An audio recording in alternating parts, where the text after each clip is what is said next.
Hey guys, today's video isn't going to be a very fun one, but I have always wanted to be honest about life with horses. I'm a pretty positive person, but every once in a while shit just hits the fan, and let's be real here, that's just how life with horses works. A lot of the time things are really wonderful and amazing and fun, but unfortunately reality comes crashing down. And all of this started back in February, and it's May. No, it's June.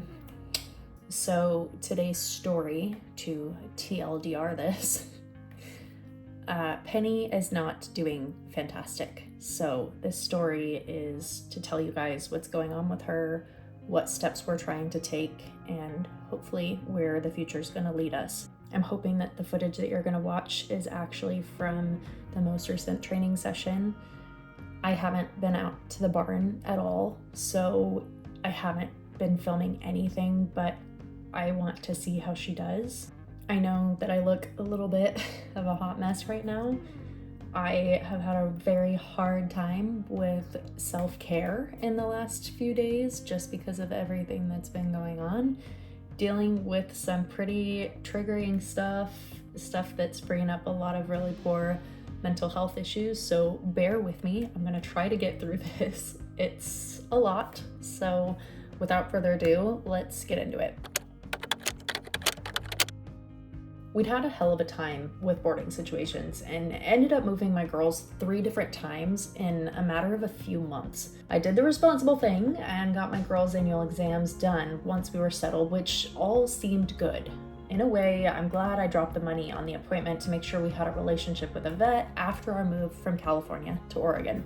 Because when March came around, I would have no contact with an emergency vet when Penny had what I thought was a colic episode. Colic is a semi-broad term, but at its core, it's pretty similar to just improper digestion. Whether that's through impaction colic, sand colic, torsion colic, etc. It can be something as simple as gas buildup or as scary as a twisted gut, leading to a lack of blood supply to portions of the intestines. Some colics resolve on their own, and others need surgical intervention. I spent hours at the barn that night, walking, watching, waiting.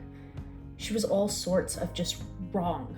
Her face just held this constant look of complete pain. And while I worked in the vet field, I knew the process once a professional was there, but as just a horse owner, I knew very little. I'd never had this happen, and I racked my brain for any sort of information and was on the phone with my friend, who also works for my vet, thank God. I was incredibly lucky to have her as a resource and have Benjamin on hand. Now, just a quick note, this is not a how-to video. This is telling a story, so please consult your veterinarian if you find yourself in our situation. At the recommendation of our vet, I gave Penny her Banamine, praying over and over that we would see a fecal. We walked for a while, sat for a while, but she never laid down. I even tried some means of Masterson method, hoping that a few acupressure points could help since no vets were available. A few hours later, she started to perk up. Her eyes were lightening up, her ears were more aware, and she was trying to nibble at bits of hay scattered across the arena. Sometime around midnight, she finally pooped, and I nearly cried happy tears. So many times while working, colics that required a vet quickly turned south, resulting in euthanasia. Not all of the time, but enough that my first concern was Penny needing to be put down, and I just couldn't fathom it. She was in the clear, and the next day she ate like nothing was wrong. She was taking her grain and electrolytes, she was drinking plenty of water, until a couple of weeks later when she had another episode.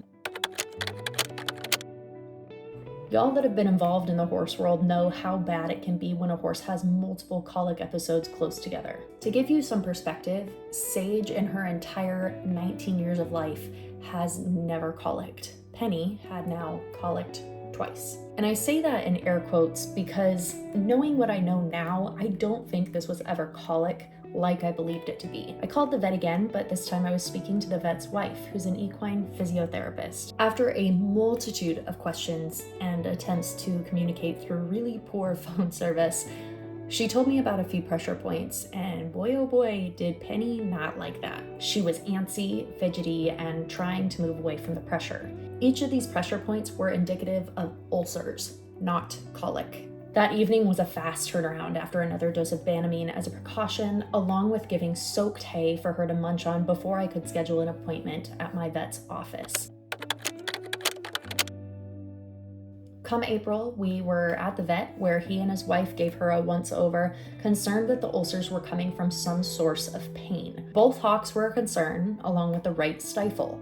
She was immediately put on ulcer medication to be given 3 times per day, and I was given instruction to cold hose her legs as often as possible. We also did a fecal test to see if she had Giardia, a bacteria often found in stagnant water, due to her periodic diarrhea. 2 weeks later, we had a recheck, and while we were originally planning to x-ray her hocks because of the swelling, we ended up x-raying her feet. During the recheck, the vet placed pressure on the ulcer points and she gave a minimal reaction, meaning the ulcer medication did its job. Great. Then we did the x-rays, and it was not great. Even from yards away and minimal vet knowledge on my part, the computer screen told me plenty. Penny has what's called side bone, an ossification of the collateral cartilages attached to the distal phalanx caused by genetics and or trauma. In layman terms, the cartilage that helps stabilize the last bone of the foot, the coffin bone, begins to turn hard and calcified. If you were to attach a stick to the side of your foot, bracing it completely flat, then tried to twist your ankle, it would cause pain, or at minimum, be difficult to do so. A lot of resources state side bone doesn't cause lameness, but to me, it just sounds painful. The inability to rotate the foot on uneven ground sounds like something that could absolutely contribute to lameness. After taking a few minutes to really look at the x-rays, my vet called me over and gave me the not so good news. He normally sees side bone like this in older horses and tells those horses to think about retirement or euthanasia. But Penny is 3. I haven't even started riding her yet. I broke down, watching as all the hopes and dreams I had for her get yanked from my hands. She was supposed to grow up with my kid. After all, I got her only 2 months after Maddox was born.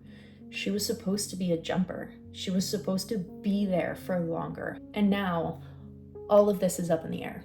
The appointment was over. I put her back in her paddock, waved goodbye to the vet with mascara running down my cheeks, and stood there in silence, completely lost.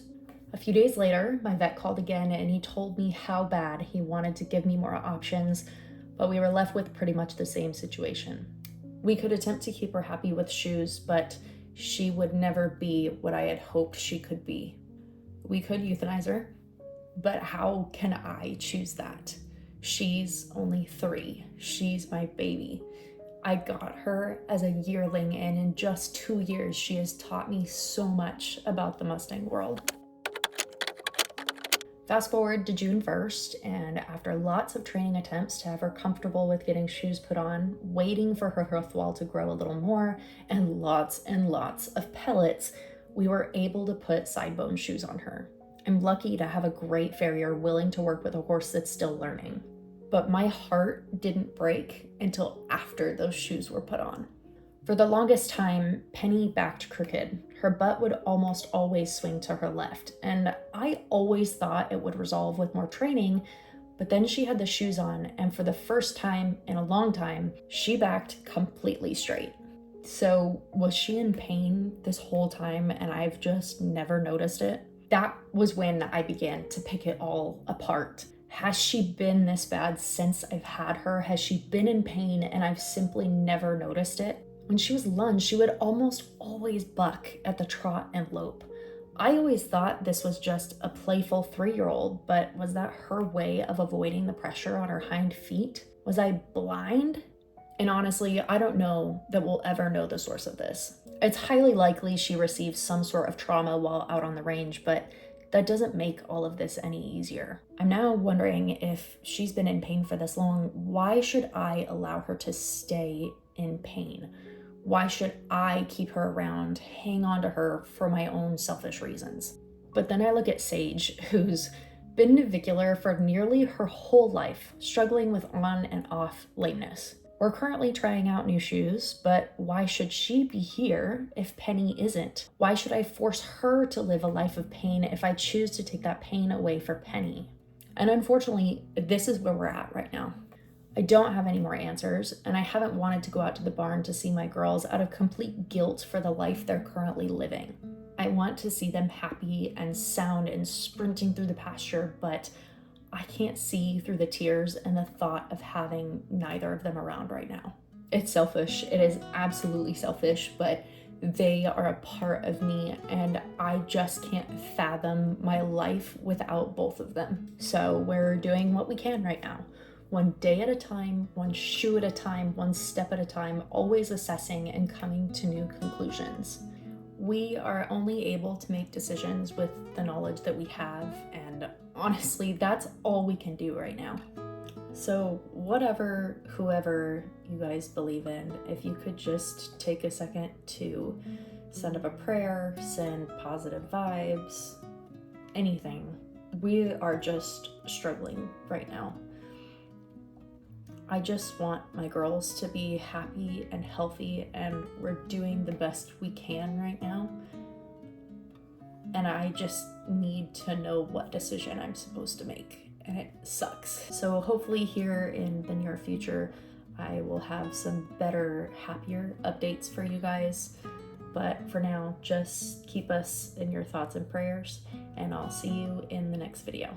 Bye guys.